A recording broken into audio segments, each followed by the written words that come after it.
ते आणि तत्कालीन बीड पोलीसचे LCBचे जे PI ते बीड ग्रामीणला आहेत, ते सर्व वाल्मिक कराडची यंत्रणा पाहतात. म्हणून माझी सरकारला आणि गृहमंत्र्याला विनंती आहे, हे जे काही वाल्मिक कराडने बीड जिल्ह्यामध्ये तत्कालीन अधिकारी आणले होते, त्यांच्या बदल्या करून आणल्या होत्या, त्याच्यातले फक्त 10% जणांच्याच बदल्या झाल्यात. ते अधिकारी आजच बीड जिल्ह्यामध्ये असे आहेत ना, यंत्रणेमध्ये काम करतात ते, आणि ते कुणासाठी काम करतात सांगायची गरज नाही आपल्याला. कोण अधिकारी खुलासा करणार आहोत ना. आता अधिवेशनामध्ये पण काही लोकप्रतिनिधींना आम्ही त्याविषयी माहिती दिलेल्या आहेत, ते मुद्दा मांडणार आहेत त्यामध्ये. आणि असे जर अधिकारी बीड जिल्ह्यामध्ये राहत असतील तर किती शोकांतिक आहे.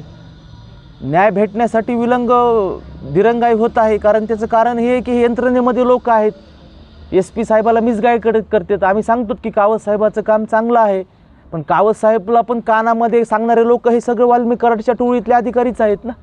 आज संतोषांना आपल्यात असते, जर 9 डिसेंबर 2024 रोजी पोलीस अधिकाऱ्यांनी आपल्या कर्तव्याचं आपल्या ड्युटीचं पालन केलं असतं तरी हत्याच घडली नसती ना. ही पण संस्थात्मक हत्याच आहे एका प्रकारे. ह्याच्यामध्ये बरेच अधिकाऱ्यांचा त्यांचा समावेश आहे यंत्रणेचा. पण एवढं सांगतो की आम्ही स्वर्गवासी संतोषांना देशमुख ह्यांना न्याय मिळेपर्यंत शेवटच्या श्वासापर्यंत आम्ही देशमुख कुटुंबाच्या पाठीशी आहोत, सोबत आहोत. धनंजयभाई देशमुख हे माझे बंधू आहेत आणि त्यांच्यासोबत आम्ही कायमस्वरूपी राहणार आहोत.